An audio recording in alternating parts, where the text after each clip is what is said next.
Well, we're back again, and we are working our way through Glenn MacDonald's.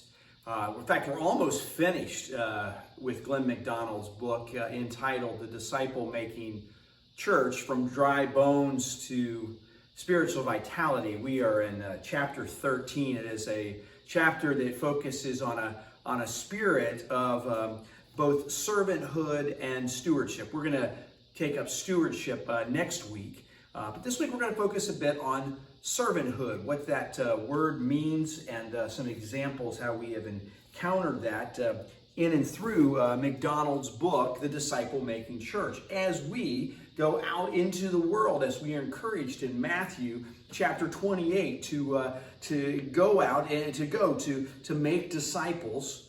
And to baptize and to teach and to be amongst them and help them to then understand what it means to respond to an invitation to follow Christ, to be a disciple who goes forth to make disciples. It is where we find ourselves this night, this day, this week, wherever you are catching this message.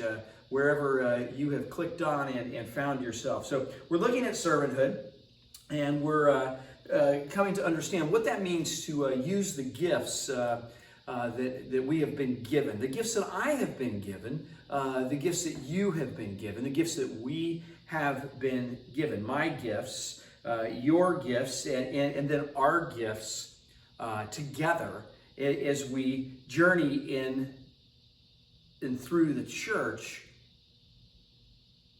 in a spirit of discipleship. It's about my abilities and your abilities and our abilities, you, me, and we, as we joyfully use the gifts and the abilities that God has given, that God has provided to me, to you, and to us as part of the body of Christ. It's us helping one another. You might have remembered hearing these words somewhat similar in the movie Jerry Maguire. Jerry Maguire is a professional sport agent, and he has an athlete who he is an agent for, and he says these words, let me help you help me help you. Let me help you help me help you.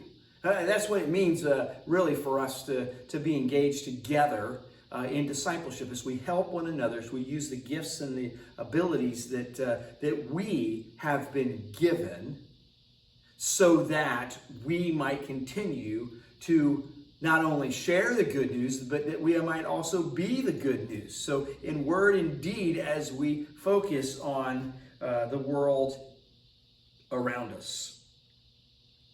Each of us have, as we are disciples, part of the body of Christ, that we each have something to share, some gift to provide, some ability to use in and through God's church as we continue to be disciples.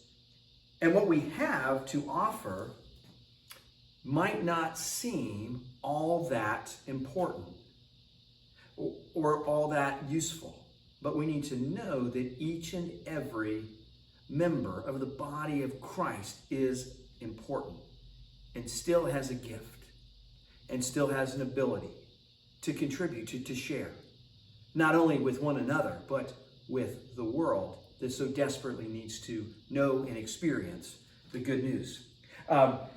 Example, Charles Swindoll, a number of years ago, wrote a book, and I've held on to it like I've held on to many books. If you ever need a book and just want a book to own, stop by my study and just take one, because I have more than enough, and I probably won't get a chance to either read or reread all of them in this life. So eventually I will leave them behind. But we'll talk more about that at another time. I want to read a story that comes out of this book. It is a book that Charles Swindoll shares that the late Peter Marshall, who was speaker not speaker, but rather chaplain for the U.S. Senate, that he would often speak and share and pray.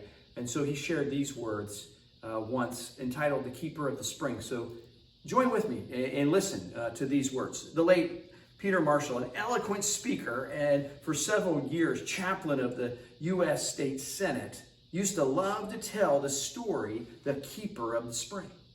A quiet forest dweller who lived high above an Austrian village along the eastern slopes of the Alps.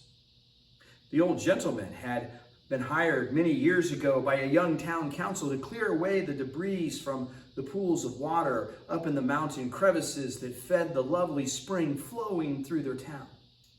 With faithful, silent regularity, he patrolled the hills, removed the leaves and branches, and wiped away the silt that would otherwise choke and contaminate the fresh flow of water. By and by, the village became a popular attraction for vacationers. Graceful swans floated along the crystal clear spring.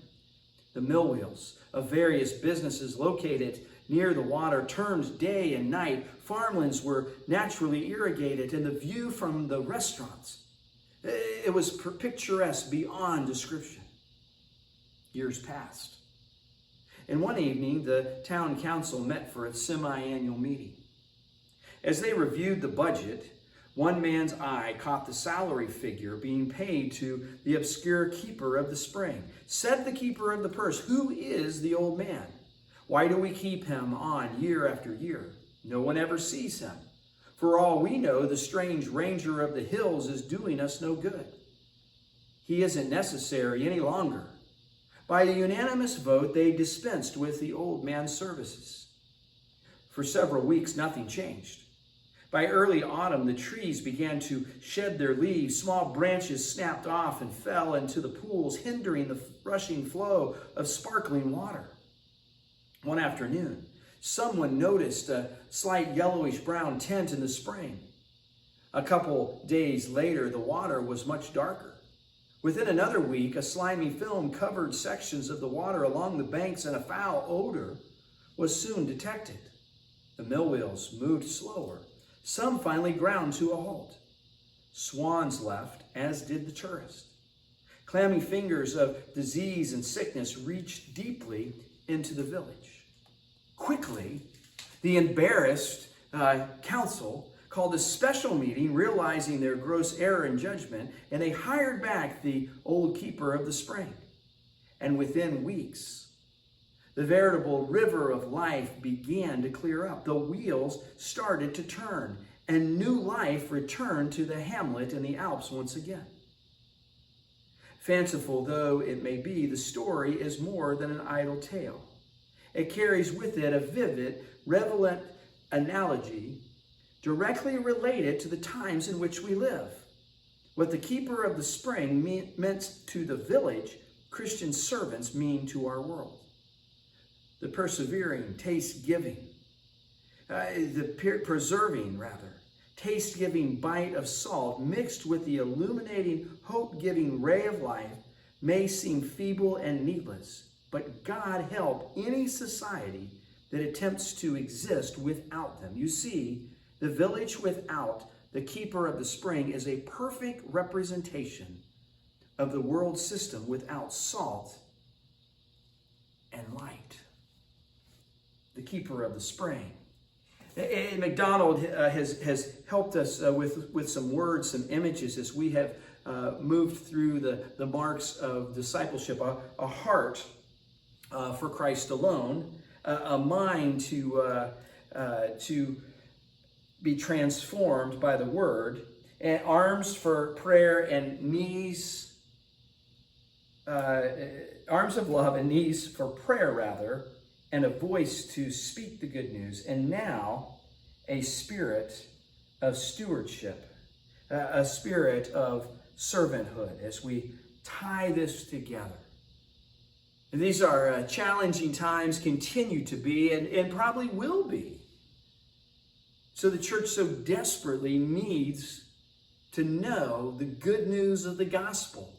And we are called as a church, as we are becoming known disciples in the community and the world because we go forth and make disciples and share the good news of the gospel. Friends, that is our call, that is our commission, that is our responsibility. And for that, we can joyfully give our thanks to God.